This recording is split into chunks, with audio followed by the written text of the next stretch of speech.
Cuando Jesús fue llevado al desierto, no fue una coincidencia ni un mero accidente, sino un acto de profunda intención divina.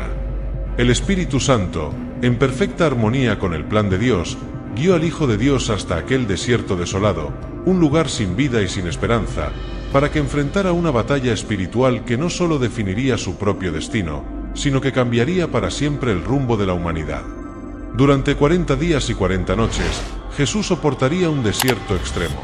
El vacío de la soledad, el dolor del hambre, la sed implacable y el silencio absoluto de un entorno árido e implacable. Pero el mayor desafío no estaba únicamente en las condiciones físicas, sino en el encuentro con un adversario astuto que aparecería en el momento de mayor fragilidad, intentando corromper su misión divina. ¿Quién era ese ser que osó desafiar al propio Mesías? ¿Era simplemente un espíritu maligno, o quizás alguien más siniestro, más antiguo y más peligroso? La Biblia nos ofrece pistas inquietantes sobre la identidad de este tentador, revelando una verdad que va más allá de la simple lucha entre el bien y el mal. La primera gran pregunta que surge ante nosotros es: ¿quién era ese ser que desafió a Jesús en el desierto? La Biblia lo llama diablo, una palabra que proviene del griego diabolos, que significa acusador. Pero, ¿es este título suficiente para identificarlo como el mismo ser que conocemos como Lucifer? Algunos estudiosos sugieren que el tentador podría ser simplemente un espíritu maligno genérico, un emisario del mal sin identidad propia. Sin embargo, muchos creen que en realidad estamos ante una figura mucho más poderosa e histórica, Lucifer, el ángel caído, que por su arrogancia y su deseo de rebelarse contra Dios, fue expulsado del cielo. A lo largo de las Escrituras, el diablo recibe muchos nombres y títulos, como Satanás, el adversario y el acusador. Pero, ¿se refieren todos estos nombres al mismo ser? La Biblia nos ofrece pistas valiosas para entender esta conexión. Al analizar pasajes como Isaías 14, 12 a 15 y Ezequiel 28, 12 a 17, encontramos descripciones que, aunque en un principio se aplican a reyes terrenales, contienen una simbología que remite a la caída de un ser angelical, exaltado entre las huestes celestiales.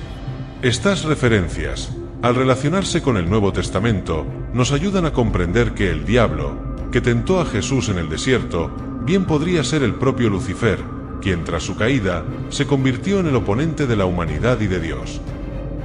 En el libro de Isaías encontramos una de las referencias más poderosas a la caída de Lucifer. ¿Cómo has caído del cielo, oh lucero de la mañana, hijo de la aurora? Isaías 14, 12.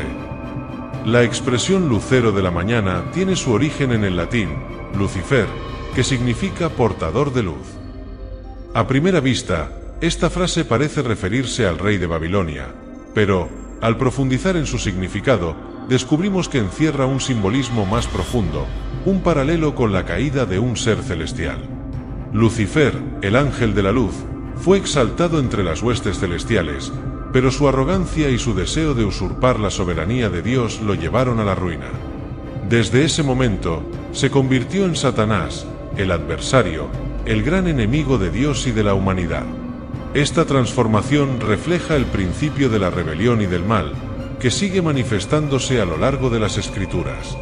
Muchos estudiosos creen que el tentador que desafió a Jesús en el desierto es, en efecto, el propio Lucifer, ahora en la forma de Satanás, el acusador implacable que intenta apartar a los hijos de Dios de su propósito divino. La caída de Lucifer, por lo tanto, no es solo un evento cósmico del pasado, sino el inicio de una lucha espiritual que continúa hasta el día de hoy, con implicaciones directas en el enfrentamiento entre Cristo y el mal en el desierto. Ahora que entendemos quién era el tentador, podemos comenzar a comprender el verdadero propósito de esta tentación. El diablo no estaba en el desierto solo para poner a prueba la fe de Jesús, sino para intentar frustrar el plan divino de redención. Desde el principio, en el Edén, Satanás ya conocía la promesa que Dios había hecho de que un descendiente de la mujer pisaría y aplastaría su cabeza. Génesis 3, 15. Su primer intento de corromper a la humanidad, engañando a Eva y llevando a Adán al pecado, había sido un desastre para la creación, pero no para sus propios planes. No obstante, su odio contra Dios y la humanidad no había disminuido, y ahora veía en Jesús la única amenaza real a sus designios. Lo que estaba en juego no era solo la fe de Jesús, sino el cumplimiento mismo de la misión divina que traería salvación al mundo. Satanás sabía que si lograba destruir al Mesías antes de que cumpliera su propósito de salvar a la humanidad, habría triunfado sobre Dios.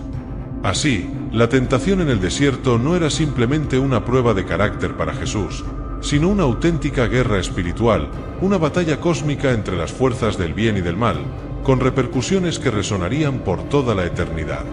Cada una de las 3 tentaciones que el diablo presentó a Jesús tenía un propósito: distorsionar la verdad, inducir a la desobediencia y tratar de desviar al Mesías de su misión. Esta no era solo una lucha entre Jesús y el diablo, era la lucha entre el reino de Dios y las fuerzas del mal, con el destino de la humanidad pendiendo en la balanza. El diablo, astuto como siempre, no atacó a Jesús con fuerza bruta ni violencia. Al contrario, se acercó a él con palabras cuidadosamente escogidas. Las 3 tentaciones que le presentó estaban sutilmente disfrazadas de oportunidades. La primera tentación estaba relacionada con el hambre de Jesús. Tras 40 días de ayuno, el Hijo de Dios tenía hambre, y el diablo le sugirió que convirtiera las piedras en pan. Lo que el tentador realmente quería era que Jesús actuara fuera de la voluntad del Padre, en un momento de debilidad humana. Pero Jesús, firme, respondió con la palabra de Dios: no solo de pan vivirá el hombre, sino de toda palabra que sale de la boca de Dios. Mateo 4:4. La segunda tentación involucraba el poder y la autoridad. El diablo llevó a Jesús a la parte más alta del templo y le desafió a lanzarse, argumentando que los ángeles le protegerían. El objetivo de Satanás era tentar a Jesús a desafiar la soberanía de Dios, actuando de manera precipitada para demostrar su poder. Pero una vez más, Jesús respondió con la Escritura: no tentarás al Señor tu Dios. Mateo 4:7. La tercera tentación fue la más seductora. El diablo ofreció a Jesús todos los reinos del mundo, si se postraba y le adoraba. Este momento revela un aspecto profundo. Si Satanás ofreció los reinos del mundo, significa que los poseía.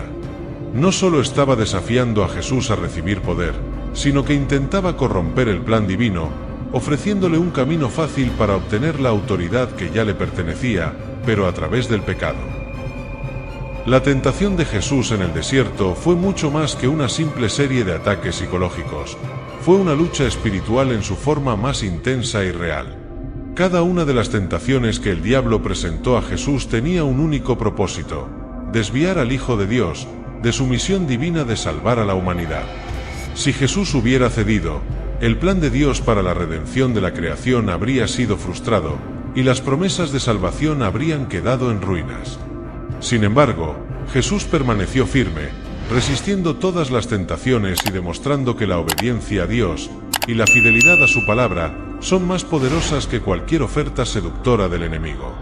El desierto, un lugar que en la Biblia se asocia tradicionalmente con pruebas, disciplina y transformación, se convirtió en el escenario donde Jesús triunfó, demostrando su victoria sobre el mal y la tentación. Donde todos los demás, desde Adán hasta los grandes héroes de la fe, habían fallado, Jesús permaneció sin pecado, cumpliendo la voluntad de Dios.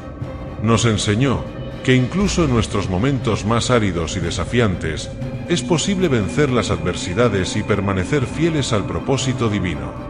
El desierto, por lo tanto, no fue solo un lugar de dolor y tentación, sino un campo de batalla donde la victoria de Cristo inauguró la redención de toda la humanidad. Tras resistir las tentaciones y vencer al diablo, el Evangelio de Mateo nos revela que el diablo dejó a Jesús, y los ángeles vinieron a ministrarle. Mateo 4:11. Este momento no solo señala la victoria de Jesús sobre el pecado y la tentación, sino que también marca el inicio de su misión divina para redimir a la humanidad. Al resistir al diablo, Jesús no solo demostró su total obediencia al Padre, sino que también nos ofreció un ejemplo claro de cómo debemos enfrentar las tentaciones en nuestras propias vidas. Cada tentación que él enfrentó y superó fue una lección para nosotros. Confiar en la palabra de Dios, permanecer firmes en nuestra fe y buscar siempre el propósito divino, incluso cuando nos enfrentamos a desafíos y ofertas seductoras. Muchas gracias por haber visto este vídeo hasta el final. Espero que la historia de cómo Jesús resistió las tentaciones en el desierto haya tocado tu corazón y fortalecido tu fe. Si aún no te has suscrito al canal, aprovéchalo y hazlo ahora. Al suscribirte, no solo nos apoyas, sino que también te mantienes conectado con más enseñanzas que fortalecerán tu fe y profundizarán tu conocimiento de las Sagradas Escrituras. Y no olvides dejar tu like, ya que eso ayuda al canal a crecer y a llegar a más personas que necesitan escuchar este mensaje. Recuerda las palabras de Santiago 4:7, someteos, pues a Dios, resistid al diablo, y él huirá de vosotros. Que siempre podamos resistir al mal, firmados en la palabra de Dios, y vivir según su voluntad. Que Dios te bendiga abundantemente.